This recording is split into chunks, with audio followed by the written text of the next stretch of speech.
I just want to introduce our panelists very quickly. Dr. Lisa Kolovich, you're an economist with the IMF. His Excellency, Yunus El Houri, the Undersecretary of the UAE's Ministry of Finance. Zora Khan, who's a policy advisor for UN Women. And Marcos Bonturi, Director for Public Governments at the OECD. So we heard from their Excellencies, Madame Lagarde and Mr. Gurría, about a lot of the challenges when it comes to increasing women in the workforce, in terms of taxation policies. I want to kick off by asking you, Zora, with your 20 years of experience in terms of what these governments are telling you, where do you see gender budgeting really going? I mean, where's the next step? Because you have to convince these governments, do you not, that this is, as Mr. Gurría said, a moral, ethical, and economic imperative? Thank you for that. I guess in the UAE, we have been following a set of standards in the UAE, and we have been taking the challenge whenever it's possible. And a key issue always comes the society itself, the citizen themselves. As long as we can understand and we can determine the needs for the gender budgeting and the impact of the gender budgeting on the society and on the UAE nationals, because the government is willing to take that challenge forward once they will understand the basis. And also in the UAE, we have set up an excellent platform whereby we exchange the requirements, the recommendations from the outsiders. Between the federal government and the local governments, we can take that analysis and look forward how we can benefit. We want to follow on to that, Zora, because we're talking about not just governments who have to be involved in this, but you also are talking about the potential for corporate as well and financials, because really, if this is about an economic imperative, there are real opportunities there for the private sector to really push the government along. It's always important in the UAE that we set up the example first. So we have to adopt internally, and then we can sell it to the private sector.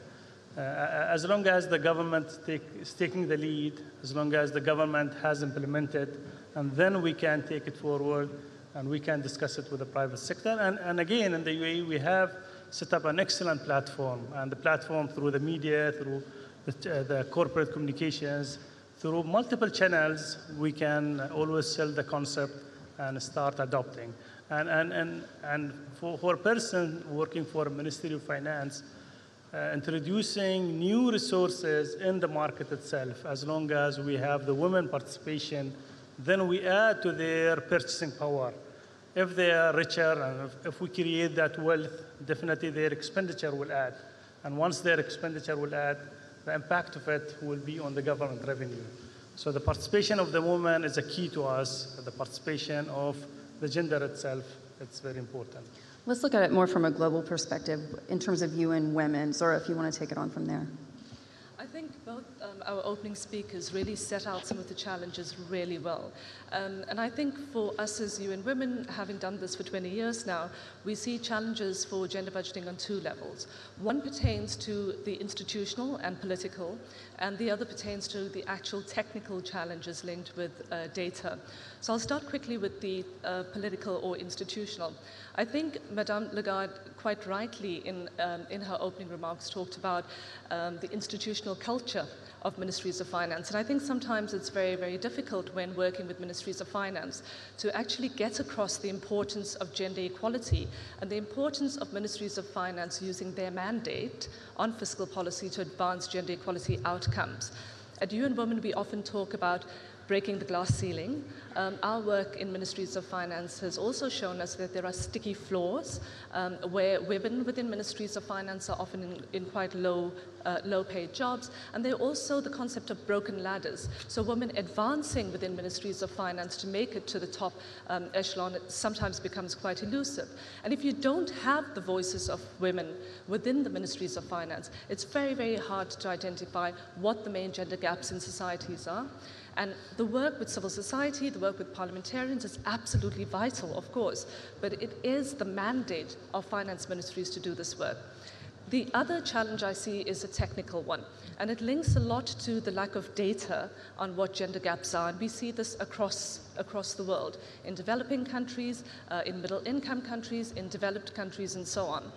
And UN Women now, within the framework of the Sustainable Development Goal 5, has actually developed an international standard on gender budgeting that looks at some of the best practices in the world and tries to harmonize that into a methodology that can be applied to all countries. So I think those are the two main challenges I see. And you work with Lisa as well quite often on this in terms of the IMF, in terms of that implementation as well. What are the challenges there? Because as we were saying, you do often have to really push governments to see perhaps what's best for them. Sure. I think one thing that we find when we talk about gender budgeting, whether I'm talking with economists, policymakers, ministries of finance, is that when I say gender budgeting, people often think it's just a separate budget for women. And that's not what we're looking at all. When we talk about gender budgeting, what we're thinking of is identifying gender gaps. And in many cases, those gender gaps are, of course, affecting women disproportionately compared to men.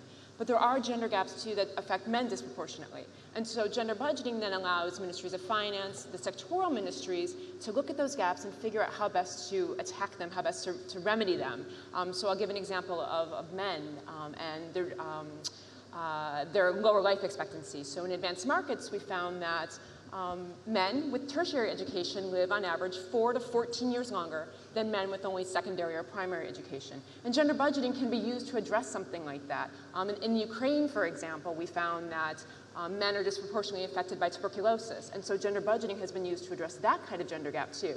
Now it often, of course, affects gender gaps in education for women, addressing female labor force participation, female health concerns. So gender budgeting is, of course, very important for there. But I want to emphasize that it's not just extra spending for women. It's looking at identifying these gaps, these critical gaps, these macro critical gaps, and figuring out how best to use the budget to remedy and rectify those gaps. Marcus, when you look at this from an OECD perspective, we heard from Mr. Gurría, and he was essentially saying that while nobody wants to set quotas, sometimes quotas have to be the first step.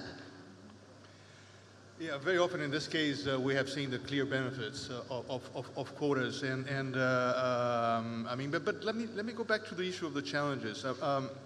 Gender budgeting is not a silver bullet, and I think we have to realize that there are lots of things perhaps we need to do before going to gender budgeting. And in some countries across the world, there are some discrimination that is actually enshrined in the legal system, or there are cultural issues that also serve as a main impediment to gender equality. So again, it's not a silver bullet. It helps a lot, and I will corroborate what my colleague from UN Women has said.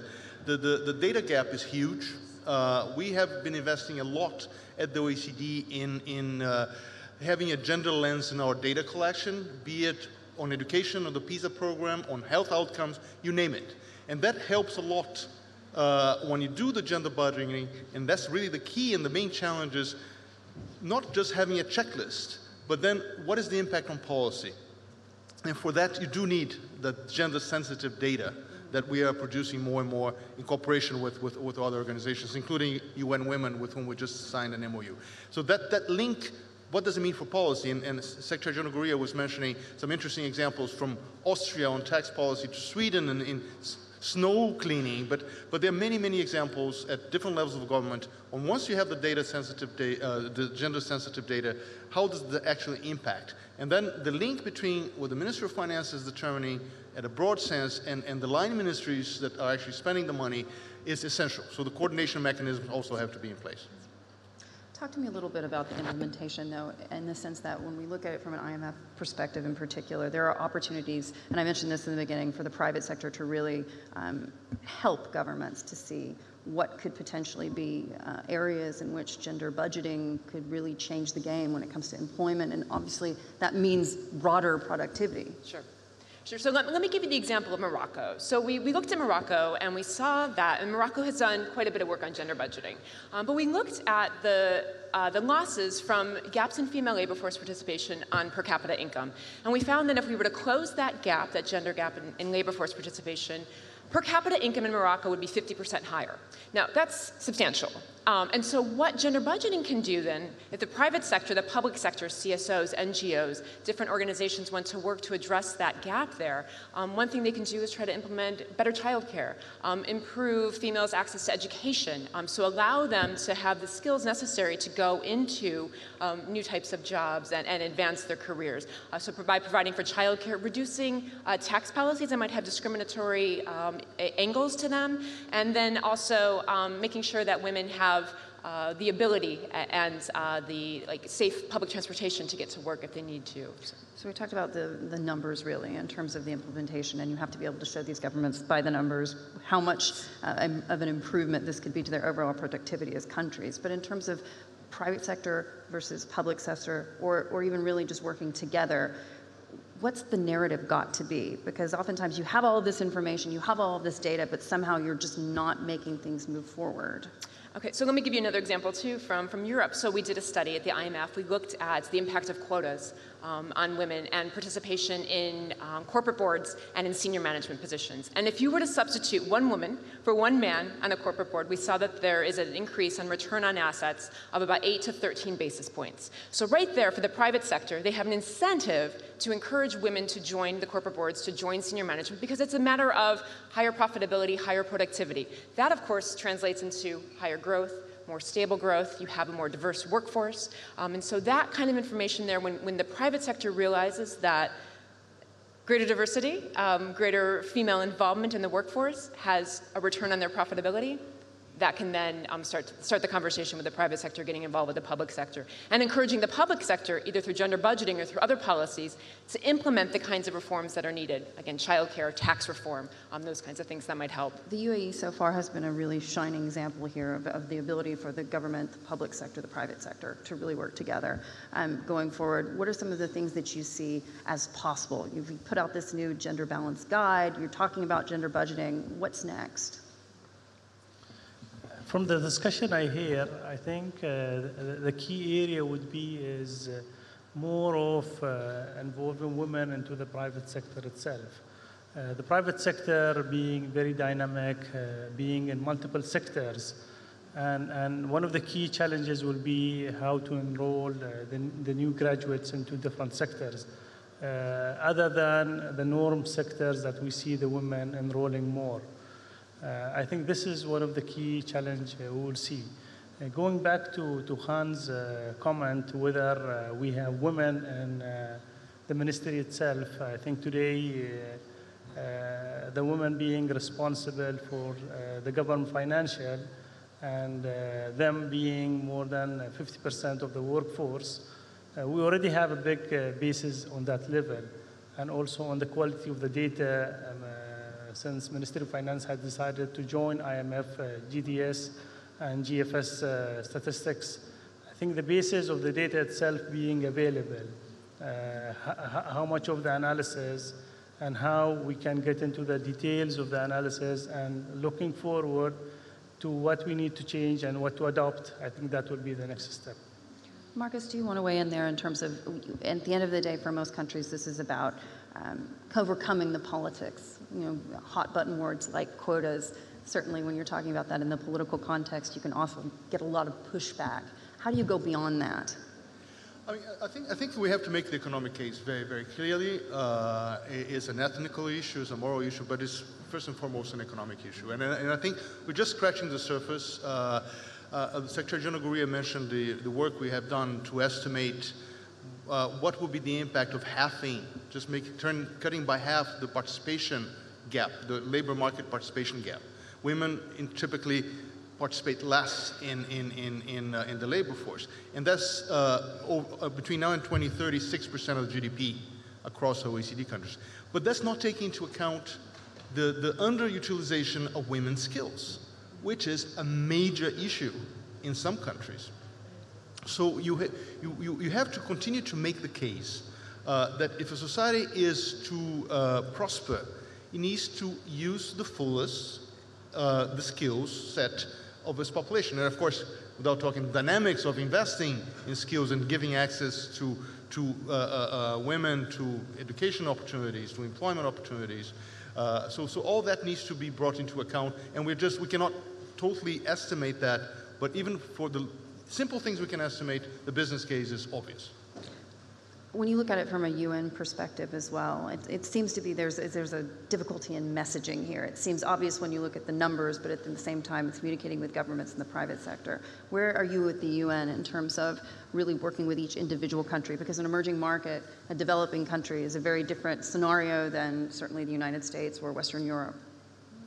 I want to pick up on the point that my OECD colleague has raised, because I think, it's absolutely right to make the economic case, but it's also very important to make the human rights case.